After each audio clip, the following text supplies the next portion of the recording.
Spirituality in medicine, and my recent book is a new addition to this field, Gods and Diseases, came out early this year, is actually a booming industry internationally.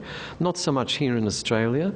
We often find that we lag behind trends overseas, but particularly in North America and in Europe, also in the United Kingdom, spirituality in medicine is a vastly growing area. The graphs tracking publication activity in this area show a steep upward curve, and developments are described as exponential. There's a lot of international excitement about this so-called new field, but spirituality in the health context is, of course, fraught and controversial, as you could well imagine. Until relatively recently, the Diagnostic and Statistical Manual of Mental Disorders referred to spirituality as a likely source of mental illness rather than as a cure for illness. So psychiatrists and therapists are generally wary of spirituality, I think understandably so, as we'll see in a minute. Perhaps given that the term is used very loosely today to refer to sort of altered experiences or abnormal experiences, spirituality has become a kind of a buzzword in the general public. For instance, many of my students refer to themselves as excuse me, spiritual but not religious, and that's a recent trend.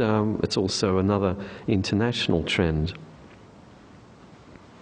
Now, a lot of medical practitioners, and I think quite rightly, are a bit dubious about this development because the word spirituality could be a way of trying to dress up a neurosis or a mental disorder, a maladaptation to reality. This was Freud's argument in his book, The Future of an Illusion, his study of spirituality and religion. Referred to the longing for religious experience, and I quote, as a universal obsessional neurosis of humanity. So he was certainly no friend of spirituality. However, Freud's co-worker Jung had a very different view. In Jung's opinion, spirituality did have a place in healthcare, although Jung himself, like Freud, was a little bit wary about linking diseases with spiritual factors, which we might refer to as gods, or using another term, archetypes. Jung wrote, and I quote, "When a prophet appears at a moment's notice in the consulting room, we would be better advised to contemplate a possible psychic disequilibrium." So that was his view about patients declaring themselves prophets. Now, when I was a boy growing up in Alice Springs, which is my hometown in the Northern Territory, there was a saying in the schoolyard, "Those who talk to God are spiritual, and those to whom God talks back are schizophrenics." So again, a very controversial topic. And this saying from the schoolyard sums up the fraught relations between spirituality and mental health.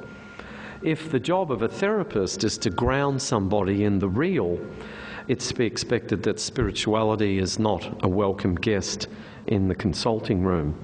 But it has to be said that not all forms of the spiritual are pathological, and some kinds of spirituality do appear to bring people to greater health and a better relationship with reality, based on the research that I've read and also contributed to.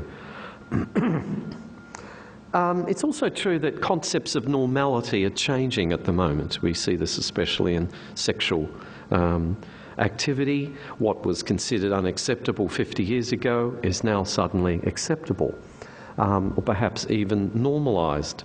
And spirituality has experienced a similar kind of a development, particularly over the last 30 years. For instance, I was looking recently on the web.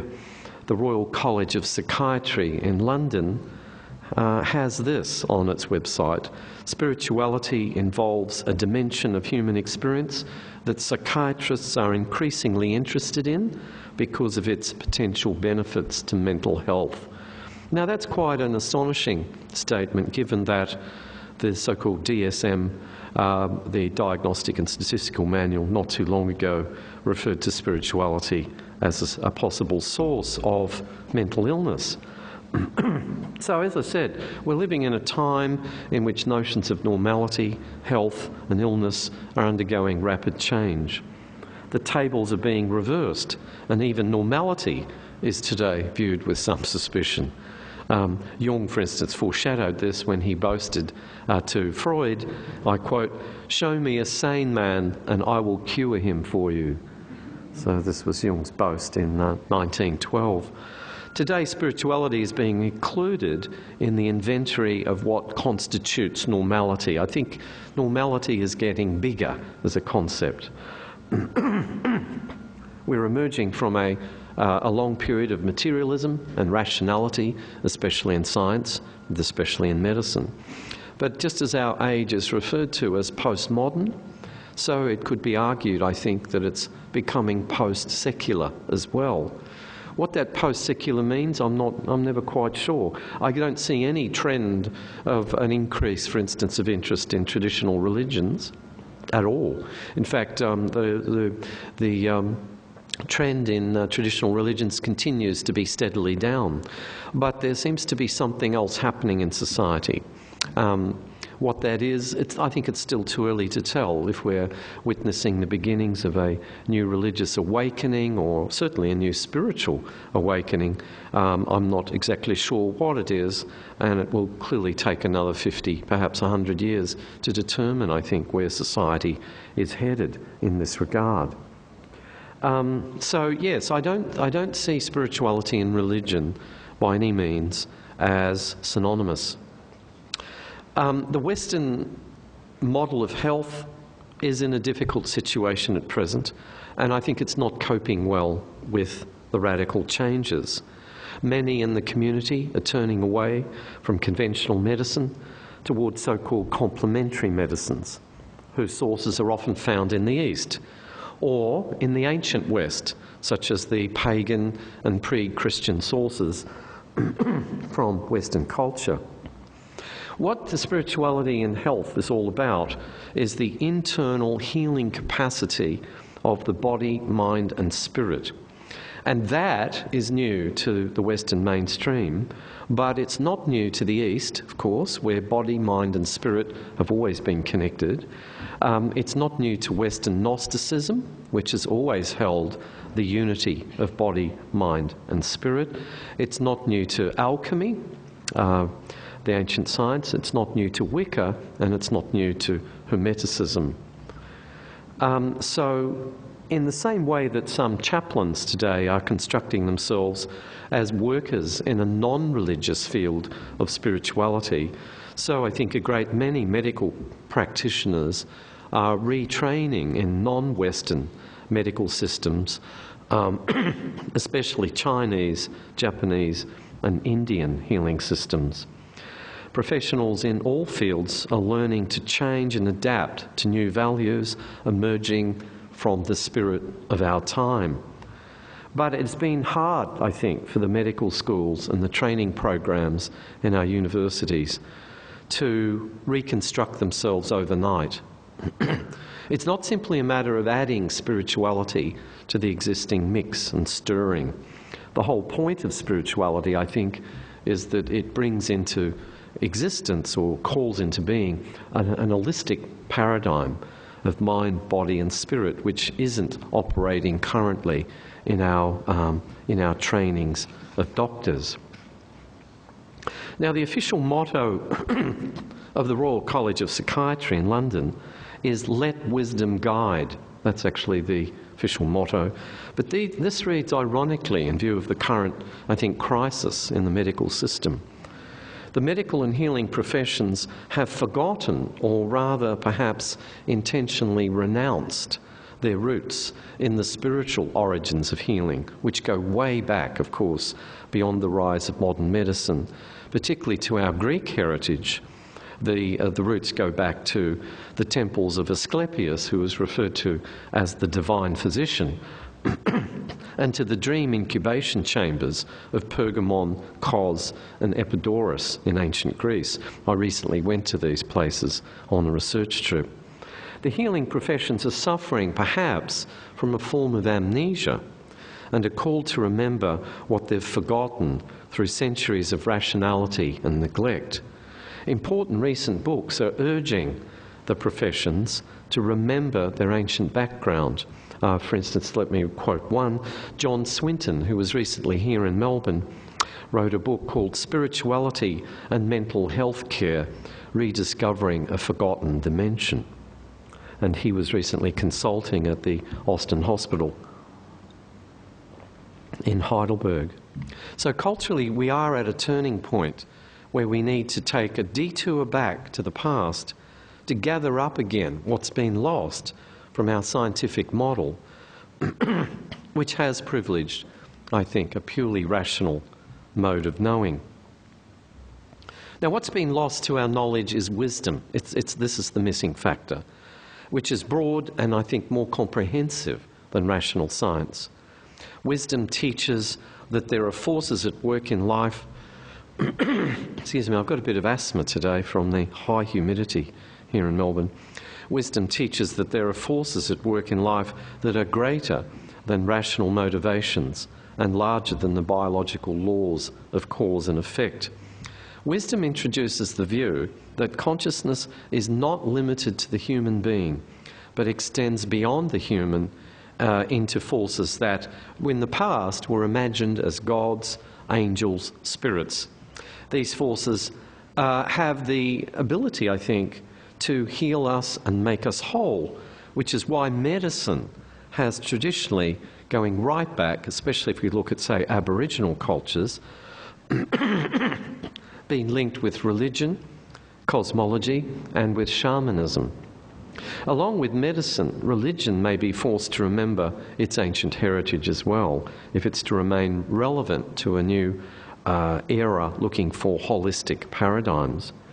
If we think about the ministry of Jesus for a moment, from which the churches, I think, have radically departed, although the churches refer to themselves as Christian, his ministry was focused on healing the sick, not just preaching the word, but actually healing the sick. And for hundreds of years, healing was part of the early church's business. But as medicine separated from religion, which it did rather early, founding itself on materialistic laws, the church has pulled away from healing and focused on worship and ritual. As Brian Inglis, one of my sources, argues, priests eventually attended patients only for spiritual consolation, only for words of consolation rather than for healing. And prayers were designed to supplement treatments, not to supersede treatment. So if we think back to the indigenous or tribal societies, the spiritual leader of a group was also the medicine man or the medicine woman who was trained in the knowledge of spirit and body. This is particularly the case if we think of the American Indians. There was no separation in these social functions, which in our Western culture split apart, as I said, into religion on the one hand and medicine on the other. So what we're made to realise as we move toward a more holistic model is that religion and medicine find their common roots in ancient understandings of disease and healing. And if this is the case, then the way to the future is a return to the ancient past, to explore and bring up, I think, what has been lost. Illness and disease have been seen in a much larger and broader context than Western medicine has currently allowed. Illness is not just about the body and its chemicals or its physical laws, but about the forces and functions of the psyche, which of course in ancient Greece the word psyche used to mean soul, psyche or psyche as it's correctly pronounced in ancient Greece. And Shamanism attributed illness to a loss of soul power, and both the ancient Greeks and the biblical Jews frequently attributed disease actually to a disfavoured god. So by making adjustments to the reality of the spirit, by seeing what needed attention in the subtle or invisible realms of our lives, healing could take place and patients could be cured. In the temples of Asclepius, the priest would pay attention to the dreams of the patient in ancient Greece and carefully observe what spirit or what force, in those days they would call it a god. Of course, we don't believe in gods anymore, and this is part of our crisis really, is that what are we going to call these forces? Do we go back to the ancient languages of spirits and gods, or do we think of something else as we move forward? And much of this wisdom, of course, has been lost. More than lost, it's often deprecated and ridiculed as a form of madness. Now, we have something today called the New Age movement, of which I am not part, by the way, although my books, I've noticed, sell in the New Age sections of bookshops. Probably because they don't fit in any other sections. And someone emailed me the other day and said, do you realise that in the bookshops of the city of Melbourne you're in the New Age section? Well, it doesn't surprise me. I'm just pleased to be in the bookshops at all, frankly. And the New Age is interested in the spiritual dimension, but often in a very kind of, I think, haphazard way, very idealistic way, and a way which often isn't in conversation with existing disciplines and existing sources of knowledge. As a professor at the university, I am very much concerned with trying to bring together popular interests in spirituality with academically respectable points of view coming out of a number of traditional disciplines. My own disciplines are literary study and psychoanalysis. I was trained in North America in psychoanalysis. And this new book, comes out of that training. Now, I think I've got another 5 minutes or so. When I notice the resistances that some in the health professions put up to spirituality, I often feel that the non-rational, the spiritual, is being confused with the irrational. Another linguistic confusion happening at the moment, that spirituality is frequently confused with spiritualism. Spirituality and spiritualism, in my view, are very different areas. I've been teaching a course at the Trobe University for the last 12 years called Spirituality and Rites of Passage, and it's funny seeing some of the students turn up thinking that I'm going to teach them seances and Ouija boards and how to read tarot cards and how to construct an astrological horoscope and how to see ghosts, how to read or see subtle bodies or etheric webs and astral bodies. And what we've got in our culture is a great deal of confusion between spirituality, which is the search for meaning which can involve subtle and invisible factors, with spiritualism, which really is synonymous with the realm of the occult and the realm of the supernormal. I'm not particularly interested in that area myself, although I can understand that, for instance, for a lot of young people who look around and say, well, there's got to be more to reality than what meets the eye, often I find that the first stage in their spiritual journey is actually going into areas such as occultism and the supernormal. It's a stage which I think, from my looking at my own children, you grow out of by the time you're about 24. But it's often a period from about 15 to 24 that people are interested in ghosts and UFOs and things like that. And that, for them, is what constitutes spirituality. So part of the problem that I have as a worker in this field is to try and actually define what I mean by spirituality, and that it's not necessarily synonymous with such things as I just mentioned. London psychiatrist Andrew Powell concedes, and I quote, "Patients' attempt to talk about their spiritual beliefs and concerns are often met with incomprehension and mistrust from their medical practitioners. Sometimes the chaplain will be called in to help. But frequently the patient will be advised not to dwell on such matters, or else will find those experiences dismissed as delusions or hallucinations.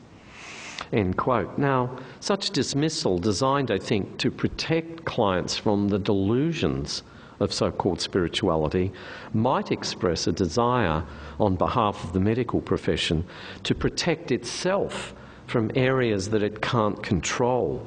See, this is the problem about spirituality, is that a lot of professionals seek to control their fields. And spirituality is a very difficult area to control, partly because patients, clients, ordinary people feel that they have authority in their own right over the spiritual dimensions of their existence, and they don't necessarily have to seek approval from authority figures in order to deepen and develop their spirituality. And just to draw this to a conclusion, Andrew Powell says, again, a London psychiatrist, the psychiatrist frequently beleaguered in trying to maintain an emergency service with pitifully inadequate resources relies first and foremost on medication for helping patients, secondly on social support networks, and third on psychological interventions where deemed appropriate, and least of all on spiritual sources of strength.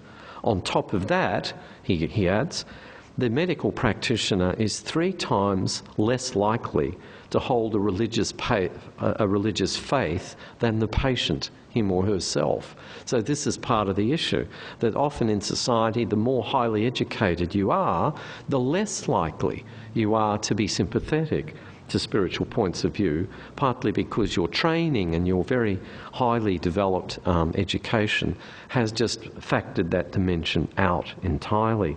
So there's often a gap. I wrote another book on this called The Spirituality Revolution a couple of years ago, and in the last chapter I coined the term a spirituality gap between the assumptions and values of the health profession and the spiritual demands of the client. And this is something which medical schools are trying to address at the moment. So I don't in any way see myself at war with medicine. Quite the contrary. I'm only too willing to help out, and I attend conferences whenever I'm invited. Recently to a Royal College of Psychiatry conference, I was asked to do the keynote address, which was on this new area. What can we do about spirituality in health? So, in fact, I find that there are many open minds in the field of medicine at the moment.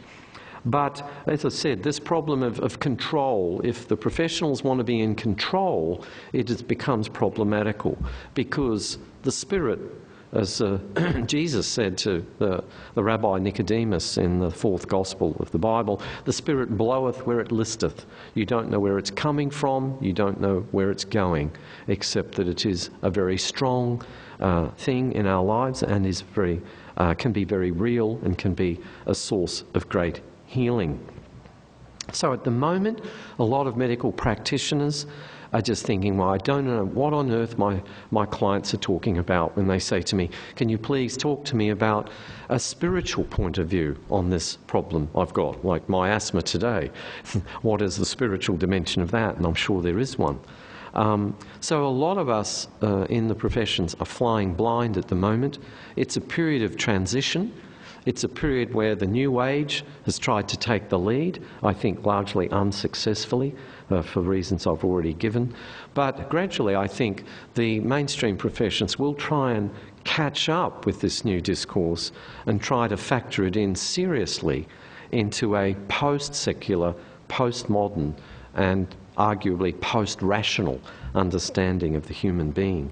And my time is up. Thank you very much for listening. Thank you.